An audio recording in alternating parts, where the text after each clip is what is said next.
this past few years back, there have been a trend of more and more like people staying back, contributing towards building the city. You're listening to Foodie Canteen, a food podcast brought to you by Good Foodie Media. I'm your host, Castle Lim. Today on the show, we have Jackie from Alor Setar with us. He's the founder of Caffé Diem, one of the most popping cafes in town. Stick around to hear his story.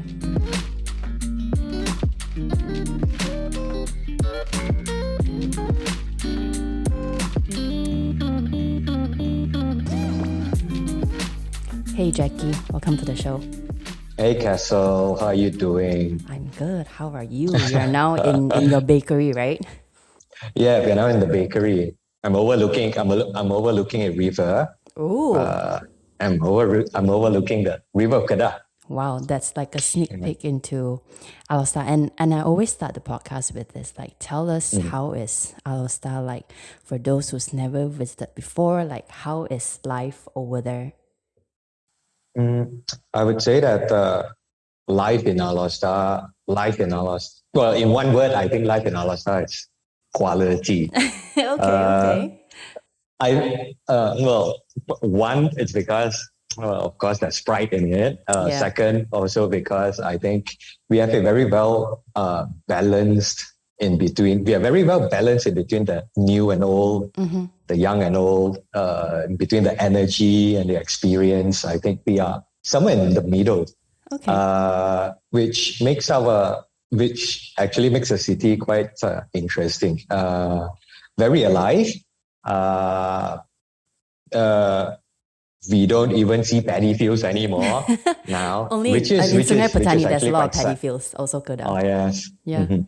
And since we are a food podcast, what is a must-try food when people visit Alor Setar? Do you have any recommendation?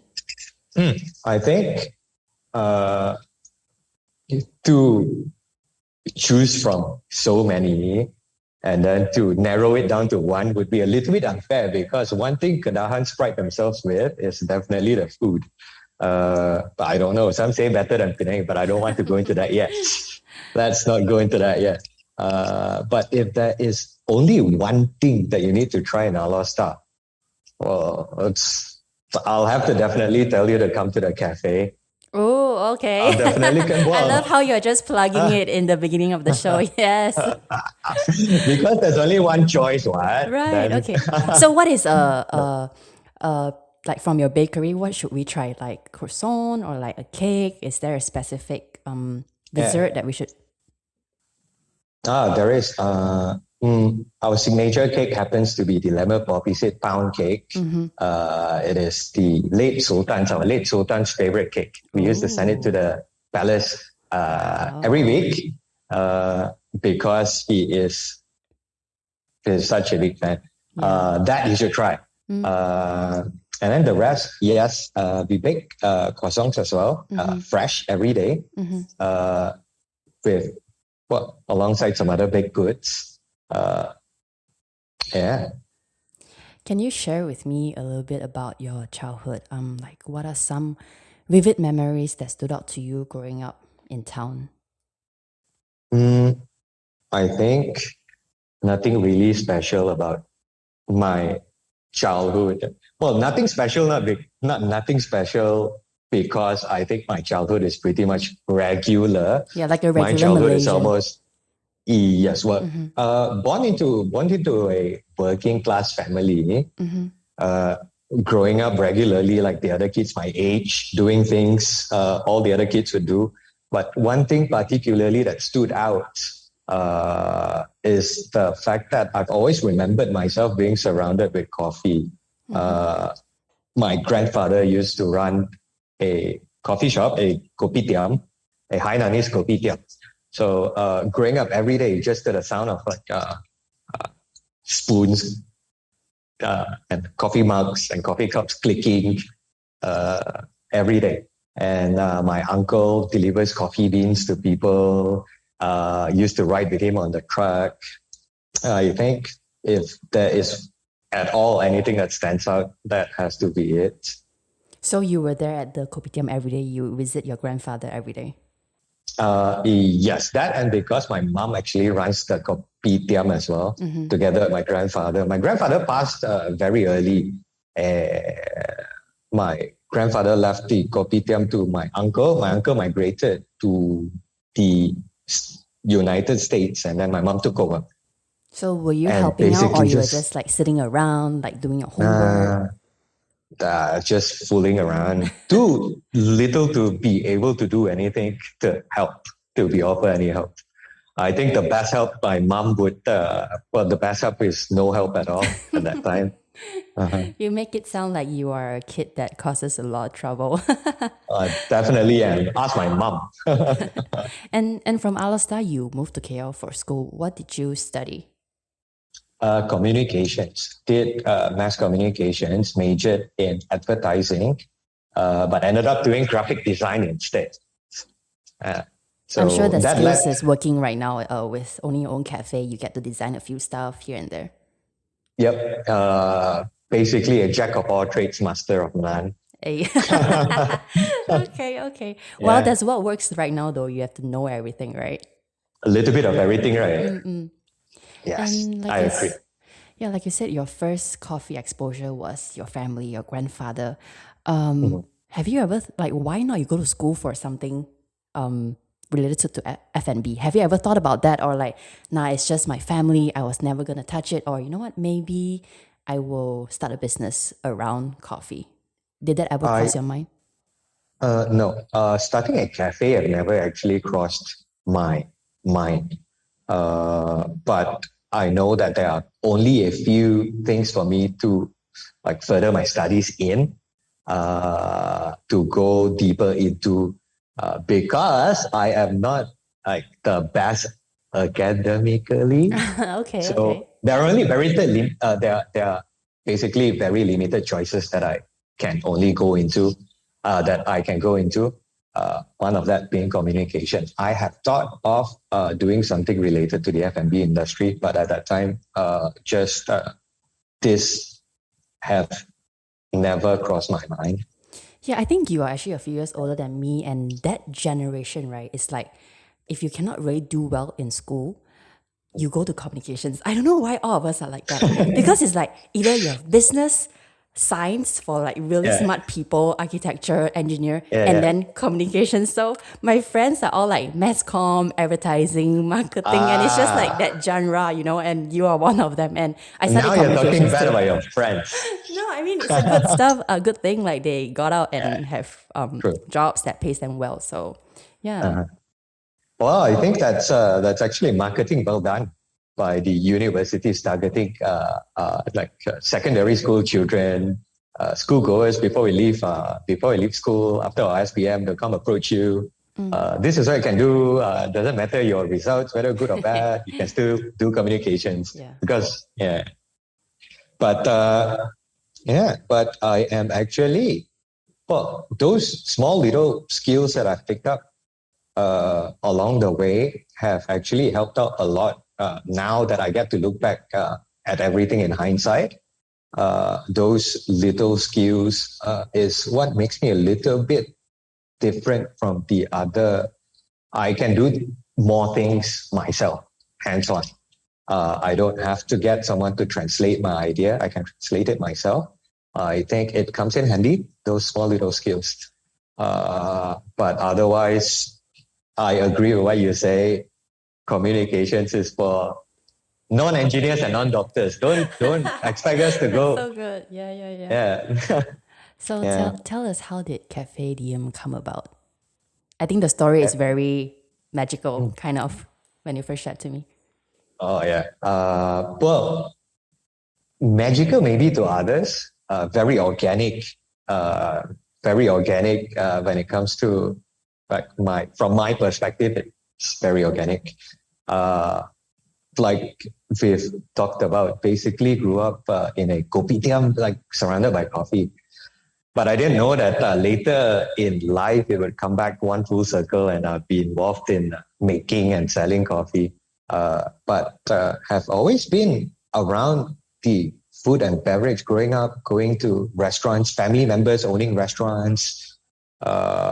Even myself, one day suddenly receiving a call from a relative saying that it's actually my cousin calling me about a vacancy that she has in a restaurant, a Chinese banquet restaurant. Like people go do yam seng. Called me up one day asking if I was interested in joining her to replace her manager, her outgoing manager. I said, I have no experience. She said, can you talk? I said, yes. Can you write? I say, simple ones I can. So I got the job. I went there mostly because of the pay. The pay actually convinced me more than anything else. And this was in Sungai Petani, Kedah. This was in Kanga, Perlis, and then in Sungai Petani, Kedah. Right. Well, basically the manager stands in for, I'm a stand-in manager to replace managers at those outlets that you spoke about in Kanga and Perlis, in Kanga and Sungai Petani, to replace the managers when they have their off days. I will go in and I will stand in for them, basically. So there I picked up like more people skills through that. I now know how to communicate better.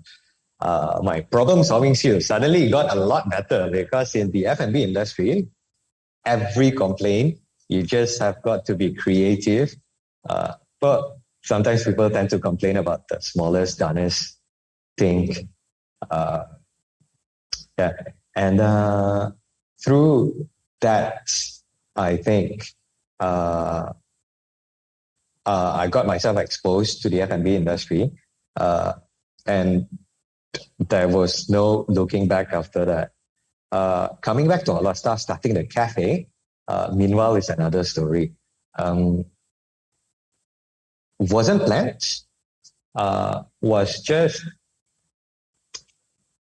wasn't really planned, but it was always in the back of my head that I've always wanted to start something that could inspire someone else to do something else. And at that moment, at that point of time in Alor Setar, there was a void. There wasn't really any cafes selling specialty coffee. So the void was a little bit too obvious, and someone needed to be filling a hole. And I think coming in, having been influenced by relatives who also run cafes elsewhere, not in Alor Setar, I think it's about time I tried my luck, and I did exactly just that. Left everything behind, called up my boss, my ex-boss, telling her that I will have to relinquish my position. I don't want to do it anymore. She said, good luck. And then I came back, took out a bank loan, and the rest is history. Yeah. Took out a bank loan. Everything started from a bank loan. And the first Caffé Diem was in a smaller space, which is actually close to where the current Caffé Diem is. Can you tell us that story where you met this person and then he was just like, you know what, let's move to the next building, and then you guys just expanded? Oh yeah, of course. Started a business alone with a help of some other relatives who have been running cafes all this while, but basically ventured into the business alone. Started really small. I think at that time the cafe can only house a maximum of 10, 12 tables. Really small, quaint little cafe. And then one day someone walked into the cafe. Little did I know that someone that walked into the cafe would then later become a partner, my business partner. So he came in with his wife one day. A stranger came in with his wife, asking for coffee. I remember, I think it was if I remember correctly, an iced latte. So he wanted an iced latte, made him an iced latte. asked us a little bit about how we came about. We've just been open for not more than a year. And then he came back every day after. But every time he comes back after that, he seems to be a little bit more impatient after every visit, to the point that now he no longer wants to walk into the cafe to buy his own coffee. He'll just drive up and just honk, beep, beep, and then we'll send coffee. Very impatient guy. That was our perception of him. That was in our heads, that this guy in the car, very impatient. Then one day, funny enough, asked for my phone number, and then he rang me up. The same person, the same impatient person rang me up. And he proposed an idea of opening up a cafe in Chitra, which is a small township 30 minutes away from us, from Alor Setar. Went and looked at the cafe. He sent his driver. So driver pulled up in front of the cafe, and then he called me. Get into the car. That moment, but everything's still brand new, relatively still very fresh, so very bougie. Young. At that time, still very young. Suddenly, someone came in a Porsche car, driver, someone opening up a door for you. That's something new. Then went inside, went location scouting, came back to Alor Setar, not really liking the project, not really feeling the project yet. Because if you know where the cafe is, it's actually housed in a heritage area, I think. The kopitiam that I told you about, my grandfather, is also just within the vicinity, just around. So it's a different feeling, opening a cafe here and in Chitra.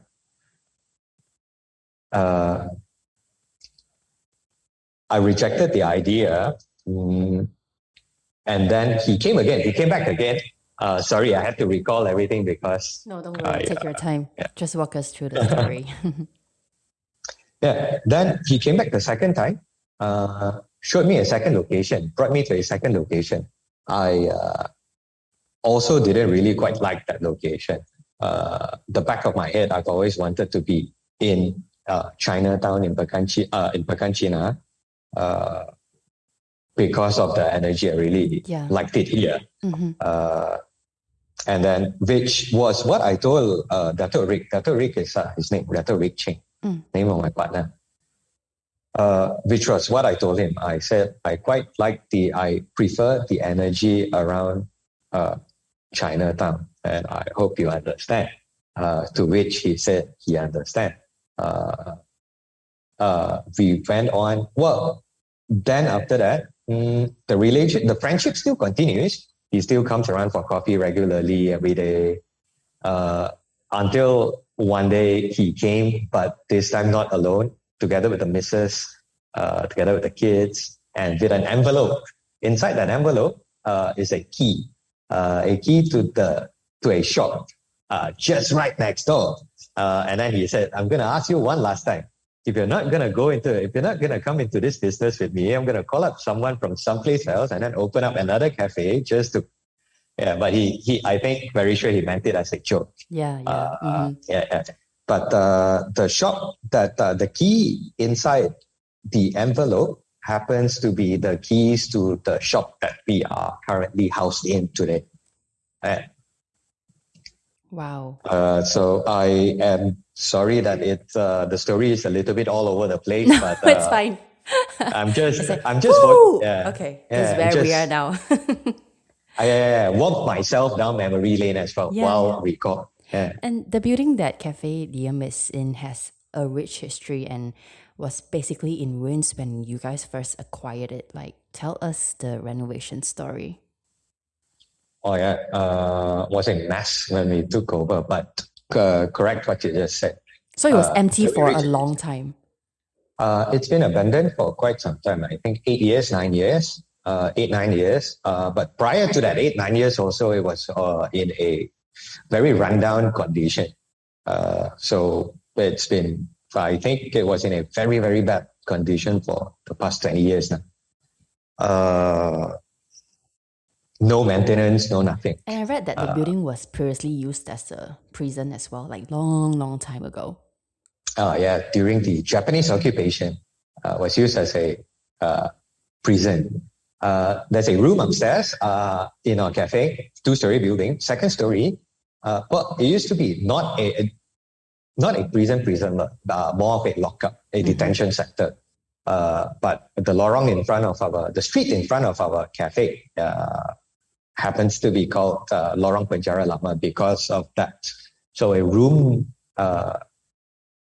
on the second story was converted into a jail cell, a detention center during the Japanese occupation. Was for the Japanese army to detain high-ranking British officers, keeping them inside until, and then just examine them, just ask them things before sending them to the prison. Yeah. So very rich in history. Basically, it's dipped inside very, very rich history. I think also because of the fact that Alor Setar, the Chinatown in Alor Setar happens to be one of the older, if not the oldest, pekan Cina there is in the nation. 126 years, I think, the building. Wow.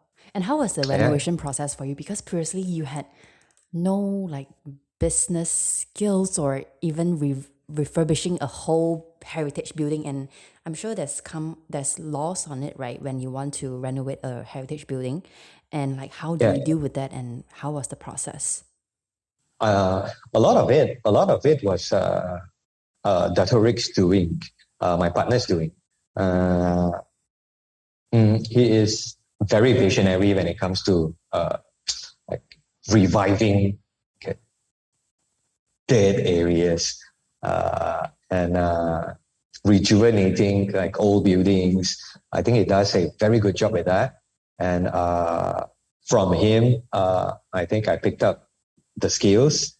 And it was, for Dato' Rick, it was more of a pet project. The cafe was more of a pet project, but he loves drinking coffee. He loves drinking coffee so much that he said to himself he wouldn't want to pay for coffee anymore. He just wants to own a coffee and then drink free coffee from then onwards. But he put a lot of effort in renovating the building together with the team of architects. I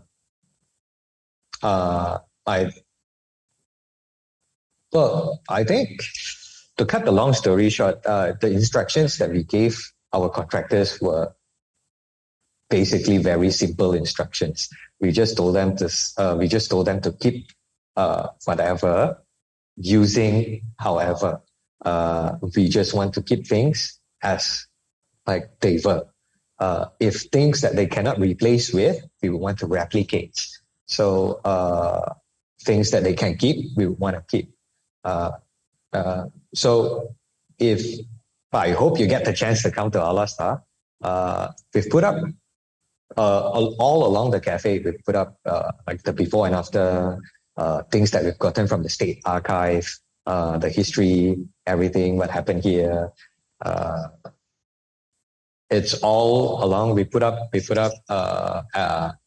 just cards all around the walls for you to read. It's a museum. You have to come. What has this experience with rebuilding this space taught you? I mean, it could be a philosophy, it could be life. It doesn't have to be like structure-wise, you know?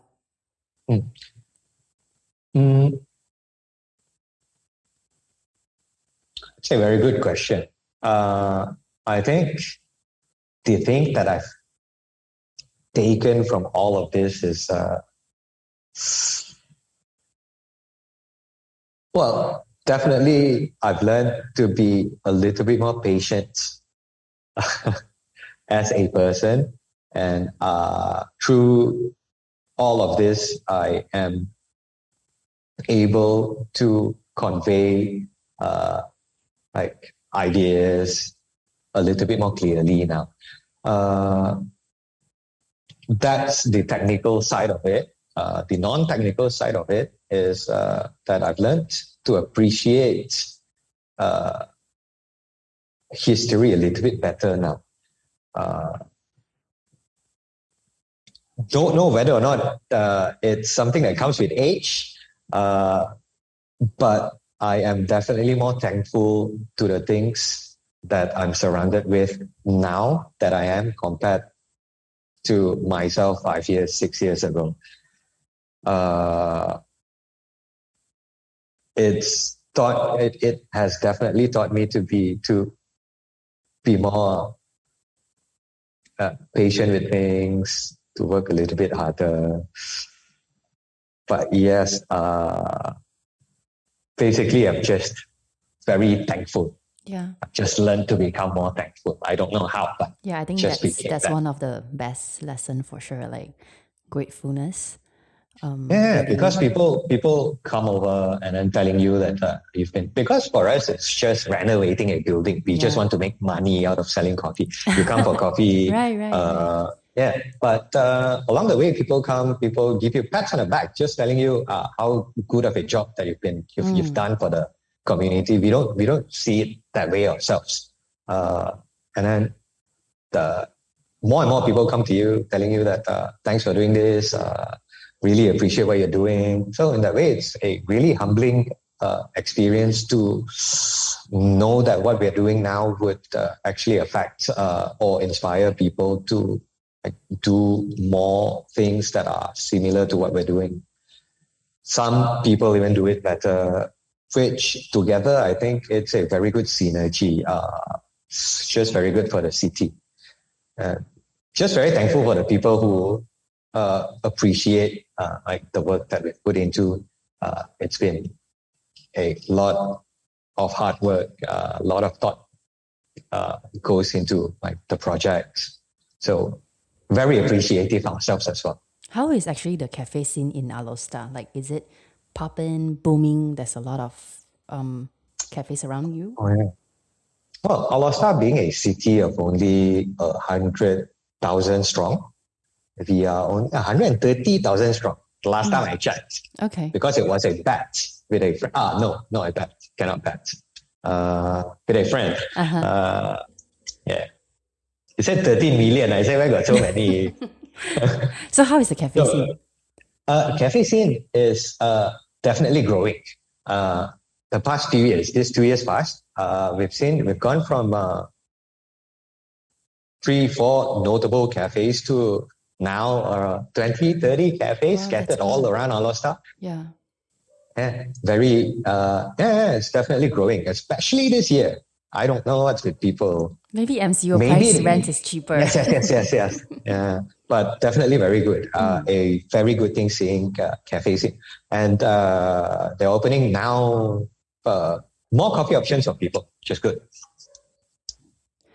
And talk about community, right? Can you tell me about the Placemaker Award in 2021? Yeah.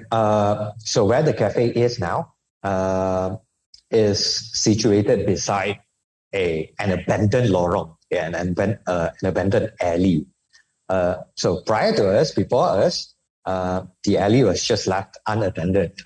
So very, very just overgrowth.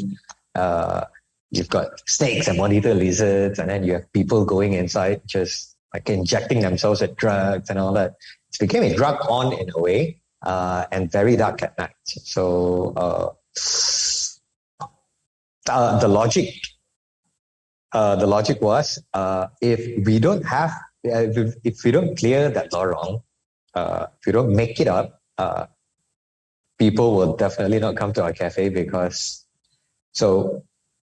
it would be dangerous. So with that in mind, we just renovated that place. I think to let you into a small little secret, we actually accidentally renovated the lorong. It was because during renovation one day, We also accidentally chopped a tree that didn't belong to us. It belonged to the local council. Okay. I hope that no local council officer is now listening to this. So We they don't know accidentally until today. So we accidentally chopped down a tree that didn't belong to us, belonged to the state, belonged to the local council, belongs to everybody. So we chopped it down.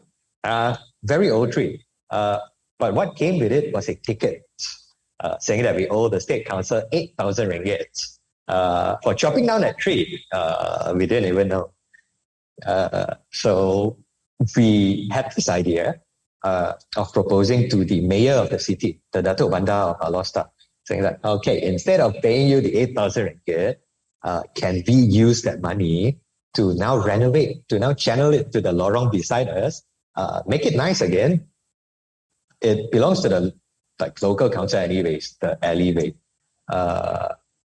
So that was what we did. We actually went to the mayor's office, made an appointment, sat him down, told him our idea, walk him through.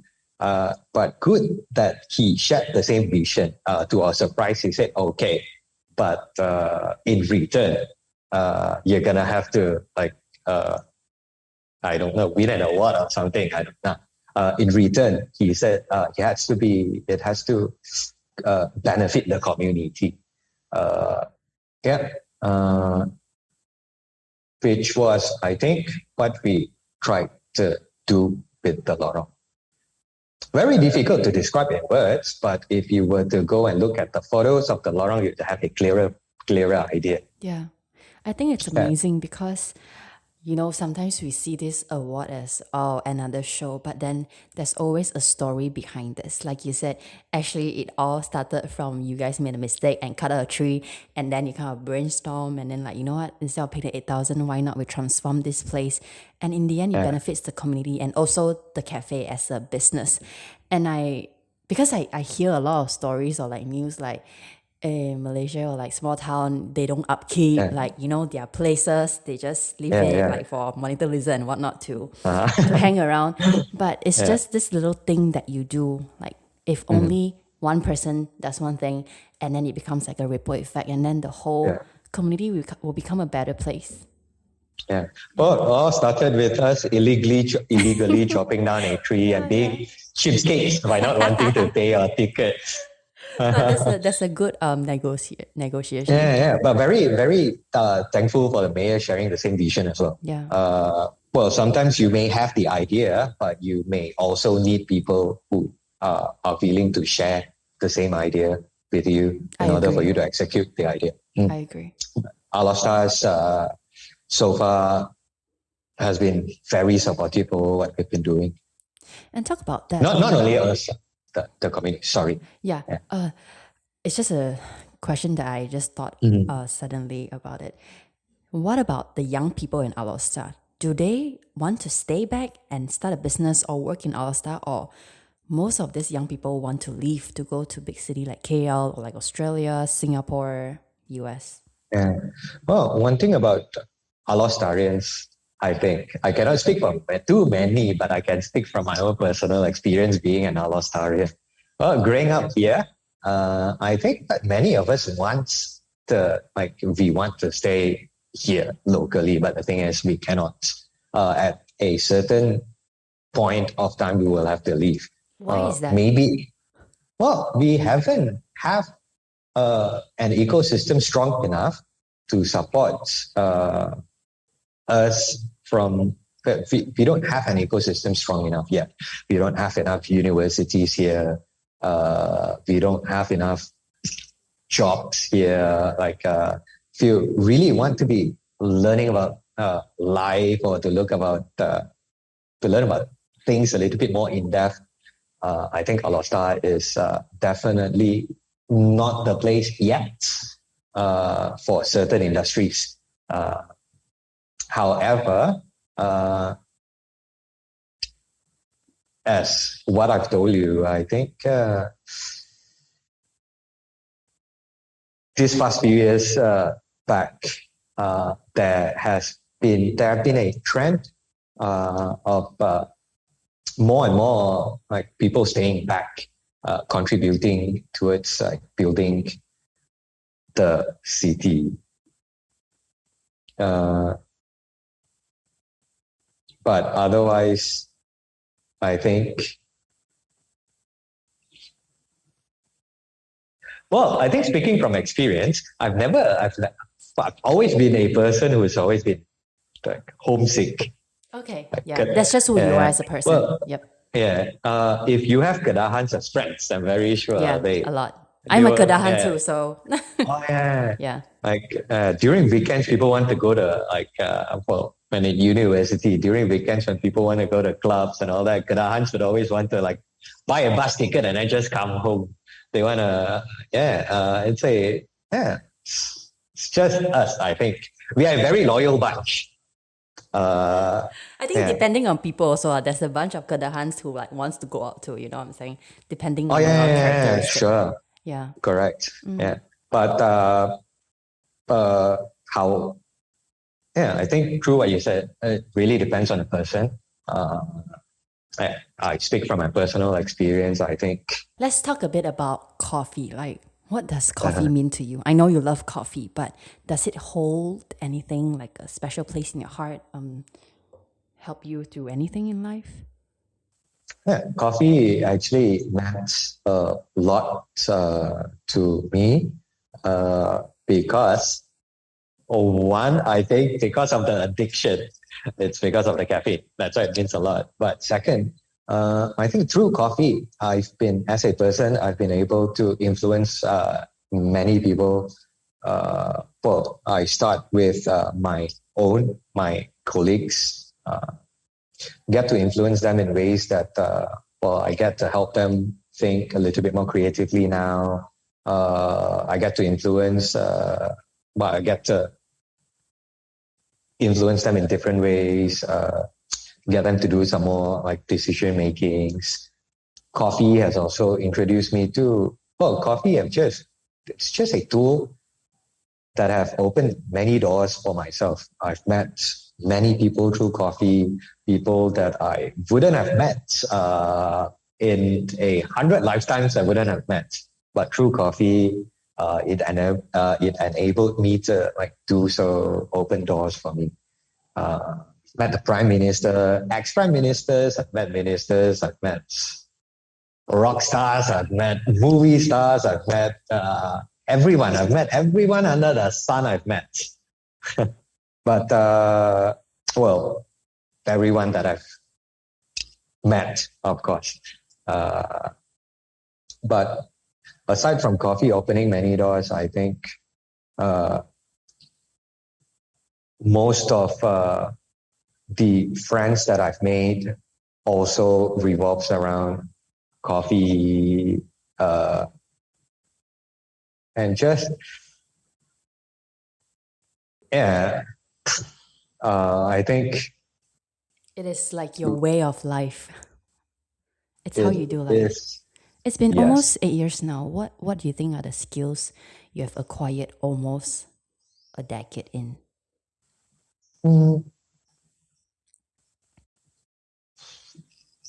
I think as a person, I'm calmer now compared to how I was young and a little bit more reckless back then.